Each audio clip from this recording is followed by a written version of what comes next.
We'll show you how cute your girlfriend is. We were on a date with C's girlfriend when we got harassed by the Yakuza and got into a pinch. We had to do something about it, but when the police arrived, they said something shocking to the Yakuza. You guys, run away from that girl. Hey, my name is Kato Ahara. I run a restaurant in Tokyo. I trained as a chef in Italy until 5 years ago, and last month I finally succeeded in opening my own restaurant. I've been dating my girlfriend Udoko for 10 years and they've been living happily ever after.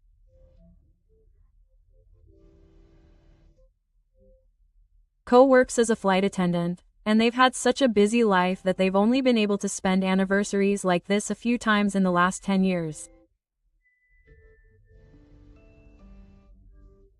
Ka and I want to eat Kato's cooking for our next anniversary. I was thinking of going out for dinner since it's my special day. I smiled wryly at Kato's suggestion, and she blurted out something trivial, as if she were puffing up a book. I like Kato's cooking the best. I want Kato's cooking for our special anniversary. There's no way a man would turn down such a wonderful offer from his cute girlfriend. So that day, we were talking about preparing a special feast and wine to celebrate our anniversary. Huh? Isn't that Ahara-kun over there?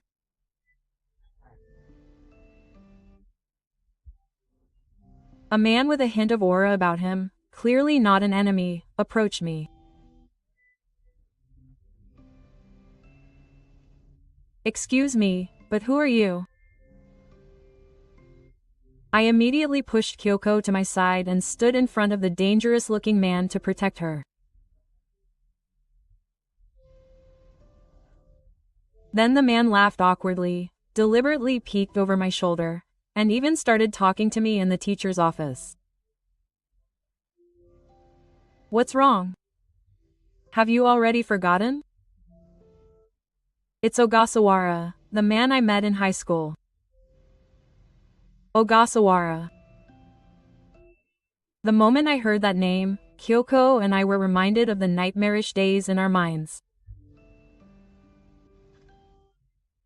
At that time, Kyoko and I were just good classmates, not in love or anything. Whenever we saw each other, we would have light arguments, and everyone around us would acknowledge our closeness, and we would tease each other about being a pushover couple. Now she's beautiful, has excellent grades, is athletic, and is well liked by everyone around her. There were always people gathered around her, and I don't think anyone disliked her. She gets along well with the female students and can do anything without any problems. That's probably how everyone sees Tsuyoshi, but I know. She's actually a cute girl of her age who works harder than anyone else and has a more delicate heart than anyone else. Ogasawara was the one who didn't understand that. Udo. I heard you're the fastest growing child in your class. Has that thing that comes once a month already arrived? I've experienced that before. Ogasawara is so cold that even the class dislikes her. It's not just that she can't read the mood, she can't think about the people around her. Everyone else finds what she finds interesting. She's a very accident-centered person who lives her life under that misconception. At that time, while everyone was eating during lunch break, Ogasawara suddenly appeared and started teasing Kyoko. Kyoko, who was an outcast in the class, was immediately the center of attention from everyone, and the eyes of the dojo turned to Kyoko. Poor Udo. He's being teased in a weird way just because Ogasawara likes him, and he's probably just trying to get a chance, right?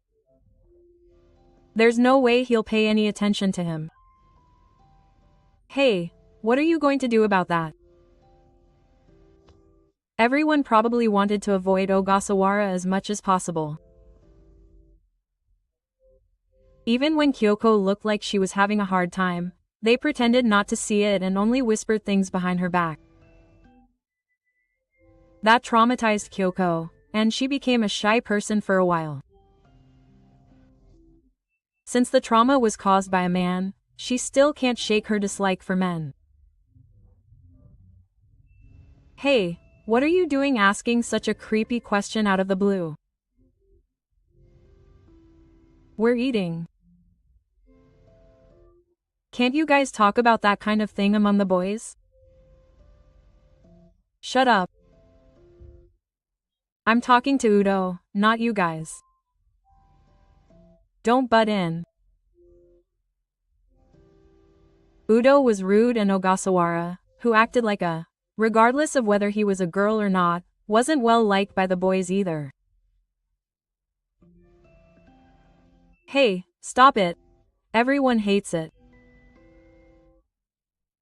Seeing this, I stepped in between Kyoko and Ogasawara glared at me with an annoyed look on his face.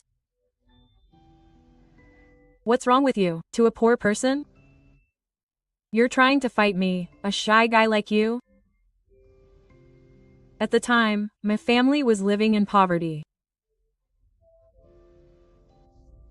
My parents barely had enough income to get by on our family of 4, and I wanted to make things easier for them no matter what. With that in mind, I turned down all invitations from my friends and spent my days working part-time jobs. I later learned that Ogasawara had feelings for Kyoko even back then, and that he was jealous of me because I was the closest person to Kyoko. At this time too, he seemed to get irritated because I was standing there as if I was protecting the Pope, and he glared at me even though I was in front of everyone. Even so, I stood in front of Ogasawara without holding back, and as if to protect the teacher and the people around me, I made sure that his favor was directed only at me. You're the one who's going to get in trouble if you cause problems. This is a university system, unlike middle school. Without holding back from his behavior, I crossed my arms and took on him with a stern attitude. Ogasawara, who seemed a little surprised by this, shook his expression a little.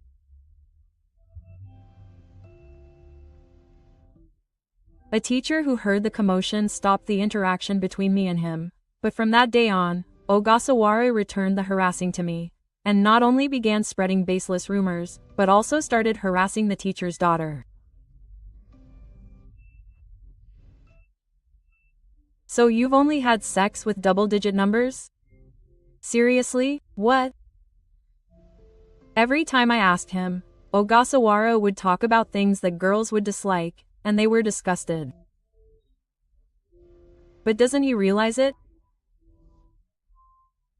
He didn't stop approaching Kyoko, even though the people around him looked at him coldly. It became a big problem in the class, and it was taken seriously enough to be discussed in homeroom after school. If it was too persistent, the homeroom staff would take it up as an issue and take appropriate action. I thought Ogasawara wouldn't cause any problems after this. I was wrong to be so confident. Stop it for a second, bam. It was when I returned to the classroom after dropping out of the after-school committee meeting. Kyoko's screams of disgust and Ogasawara's eerie voice laughing at them with amusement echoed through the hallway. If you shout that loud, someone will come. No, stop it. Someone help me. Do you want to keep Kyoko from running away from the classroom? The moment Ogasawara tried to approach her, I grabbed her hand and wrapped it protectively in my arms. What are you doing? Don't touch Kyoko. I was protecting Kyoko from Ogasawara and glaring at him, but he didn't like the fact that Kyoko had been taken away from him. Ogasawara and I were then caught up in a commotion about soybeans by teachers who had heard about it, and Ogasawara and I were brought to a staff meeting. As a result, I was banned from soybeans. Ogasawara was expelled from school. I had a terrible time back then. Do you know what happened to me after that?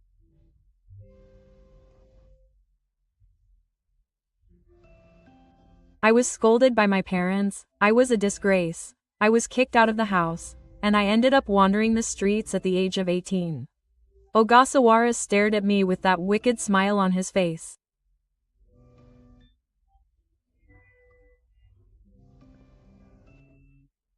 Images were overflowing from the depths of his eyes, and I could tell from his aura that he was no longer an ordinary person. I've been looking for him for a long time since then. I wanted to make an example of him to you guys. But today was different. It was when Ogasawara was about to pass us by with that creepy smile on his face. I'll come visit him soon to properly thank him.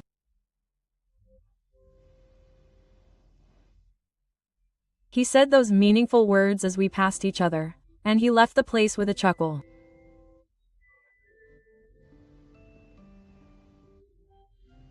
Kyoko's frightened expression was on her face at Ogasawara's cryptic words, and she buried her face in my chest.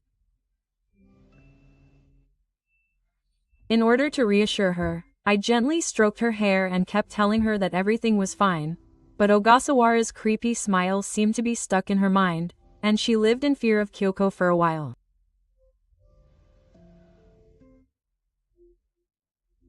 I also kept my guard up, so I told my friends about the situation and asked them to pick me up from the airport where Kyoko worked when I was away on business, and to cooperate in not leaving her alone.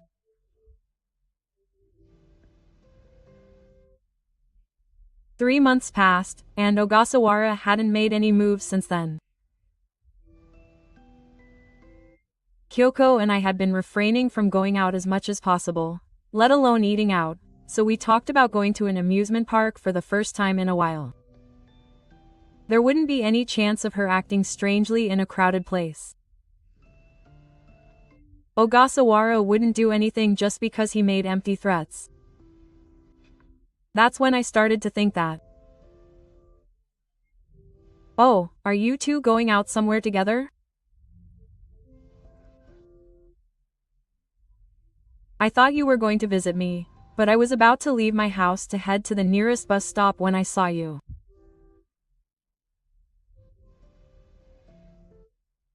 Ogasawara had even brought his gangster buddies into the store. Kyoko and I were taken inside the store, and our date was completely interrupted. Kyoko was captured by Ogasawara's gangster buddies, and I was immobilized by the others. Talk to me.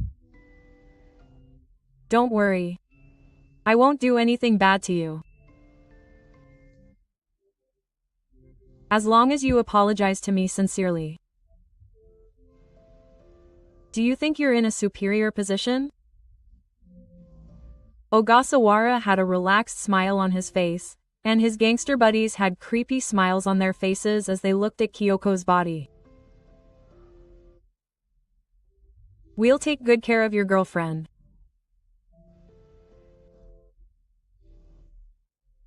She'll have a much better time with us than with some lame guy who can't get a girlfriend. Don't touch her with your dirty hands. Even though I knew I was being held back, I desperately tried to resist and somehow defend the school building, but with 3 adult men immobilizing me, I couldn't even win with my own strength. Now he was completely terrified, looking down and showing no reaction to their words. Well then, shall we have some fun? Just as Ogasawara was about to reach out for the storehouse with a creepy smile on his face, it was then. It's the police. Everyone, don't move. Suddenly, multiple police officers rushed into the storehouse. What's wrong with you guys? Ogasawara and the others were surprised by the sudden appearance of the police officers. The ones who had been restraining my movements immediately released me, but the problem was with the ones who had been restraining the storehouse's movements. Don't do that. I don't care what happens to this woman. Perhaps their minds were on the same page, but they took action to make the situation even worse. They began to use the Pope's child as a hostage to restrain the police officers. However, something unexpected happened at this point. You guys, run away from that child. Huh? One of the police officers said something unexpected to the Yakuza. As they stood there in shock, the child suddenly slipped out of their arms and began to trip them up, causing them to lose their balance. Oh my! The Yakuza had no idea what had happened. As they were stunned and confused, the remaining officials all arrested them at once. The Yakuza were instantly reduced to mortals. Ah, I told you so. The police officer who had shouted at the Yakuza earlier sighed while holding his forehead as if to say, ah, was the one who had shouted at the Yakuza earlier. Damn it. What's going on? Explain it to me. While being held by the police officer, Ogasawara struggled desperately to escape their grasp, perhaps not understanding the situation. However, he was warned that doing so would only make his crime more serious, and he immediately stopped his actions. There was no need to explain, she was not an ordinary person. That's all there was to it. When the police officer muttered some words in response to Ogasawara's question, Kyoko immediately ran over to the scene. Ah, thank you. You really helped me. Ah, I couldn't understand the situation either, so I was surprised along with the Yakuza, and Kyoko smiled apologetically. Sorry for scaring you. Actually, I'm an air fighter, and she's the granddaughter of our chairman and is skilled at commercial machines. The person who said that and assisted in the explanation of the teaching room was apparently her grandfather's top disciple. Apparently, when he rushed to the scene, he couldn't help but scream when he saw how much she had disliked him and the Yakuza using her as a shield to keep them in check. There's no way we could win against someone who's so good at everything. Even we can't do it. How could we possibly win against her? It almost feels like we were even needed. That's a bit of an exaggeration. It's a good thing we made it in time, considering how big of a maiden she is. The two of them were having an exchange that was like a married couple's comedy routine. I was completely being taken advantage of, but why did the police arrive so quickly? That question suddenly crossed my mind. I don't remember calling the police, and to be honest, the commotion in front of the store was only for a moment. I don't think anyone called the police, but the answer to that question is her. When my number one disciple answered my question, Kyoko took her cell phone out of her bag and showed me the screen.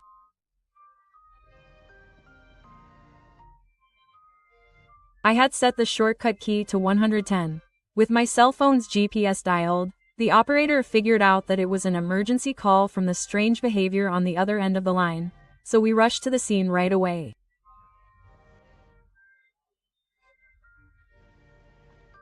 Fortunately, it seemed they hadn't realized that she was the one making the call, so the police officers looked down at the Yakuza and arrived, looking astonished. The Yakuza hadn't expected this either, and their faces twisted in frustration. Damn it. You weren't just a woman? Kogahara and the others were completely subdued by Tsuyoshi's plan. They shouted words of sour grapes in frustration, and complained to Kyoko with a resentful expression on their faces, causing her to glare at Ogasawara with contemptuous eyes. It's all thanks to you that I trained like crazy, so that I could protect Kato at any time. Kyoko, who had always been protected by me, now stepped in front of Ogasawara and me, explaining his feelings up until now. I knew back then that you were a greedy man. If you had feelings for me, you might do something to Kato when you grew up. If that happened, Kato would be in danger. That's why I bowed my head to Grandpa and begged him to let me learn martial arts in order to protect him. Ogasawara and I couldn't hide our surprise at the shocking truth. I never imagined that a child would feel that way. I felt ashamed of myself for being next to her without knowing anything. She was growing up so quickly that the chairman had tried to persuade her to compete in the matches, but she had refused, saying she didn't want to do it openly. She wanted to be a girl forever. She wanted me to protect her. It was because of these feelings that she had avoided doing anything that would draw attention. I had no idea. I never imagined that Kyoko would do such a thing. I had planned to tell you someday, but if I told you this, you might keep thinking about Ogasawara. I wanted Kato to live his daily life without worrying about anything. That's why I kept quiet, thinking that I would take action. I couldn't hide my surprise at how Kyoko, whom I thought was just a flight attendant, had grown into such a cute and strong-willed woman. She didn't just think about her own safety, she also thought about me, and now I wanted to protect her. I wanted to spend the rest of my life with her. I must never let her go. It was inappropriate, but I couldn't help but think that way, and I ended up embracing her now out of joy and happiness. Hey, Kato. I misunderstood. I have to protect her now, no matter what. I have to protect you. I thought that way, but I was wrong. She wasn't protected by me, but she worked hard to become stronger because she knew how I felt. I couldn't realize how hard you were trying, even though you didn't know anything. That's why I kept it a secret. It's not Kato's fault for apologizing. Thank you.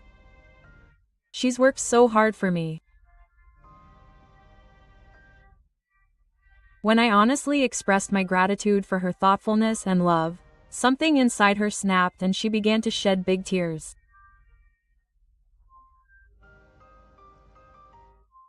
At the same time, she cried to me while bowing her head, confessing that she had been fighting desperately all by herself amidst her anxiety and fear. Hearing this, Go laughed happily and threw her a twisted expression of love. You've been thinking about me for the past 10 years. I'm so happy, Kiko. So you really loved me too, huh? Quote. Are you completely out of touch? Even after listening to what I've said so far, you've only changed the story to suit your own convenience, and now you think that Kyoko loves you. Quote. Ogasawara had made such a mistake. A look of anger flashed across his face as if he was about to wake her up, but he quickly suppressed it and moved away from the crying Kyoko, walking towards Ogasawara. What the heck? I confronted you, so you're shaking me too. Quote. Seeing him fall to the bottom, without the courage to accomplish anything on his own, I look at him with a cold, condescending gaze. What a poor man. He's grown up without receiving any love from anyone. I was worried when you were expelled from school. I thought it was my fault that you had to quit, and I was depressed for a while. When I told Ogasawara about what happened back then, he looked surprised. While I was on probation, I went to your house. I went to apologize to your parents. What? Kyoko was surprised at the unexpected story, and Ogasawara listened to the story aloud. Your parents really regretted it. They said it was because they couldn't look after you properly. They said it was their fault. Your mother in particular apologized to me over and over again, kneeling on her knees. When I told him the circumstances that no one knew, Ogasawara opened his mouth as if he was shaking with me. So what? I was abandoned by that old hag. It's none of their business now. Your mom is a regular customer at our place. I continued to speak to Ogasawara, who was barking. She supported my shop more than anyone else, and she was always concerned about you and listened to me. It seems your father was strict and kicked you out, but your mom is the only one who's always worried about you. Ogasawara learned the shocking truth. At that moment, he began to feel regret. Tears began to well up in Ogasawara's eyes. Come back and try again, Ogasawara. Your mom has been waiting for you to come back. With those words, he probably didn't want to be seen crying. He told the official to take him away, and he was taken away in a police car. Well then, I'll practice on the commercial platform too. With those words, the police officer who had been talking to Kyoko also left the shop, and Kyoko and I were left standing there. I'm sorry.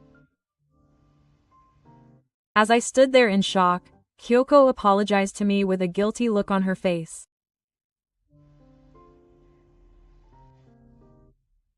I'm really sorry that I betrayed you by continuing to hide things, even though I did it to protect you.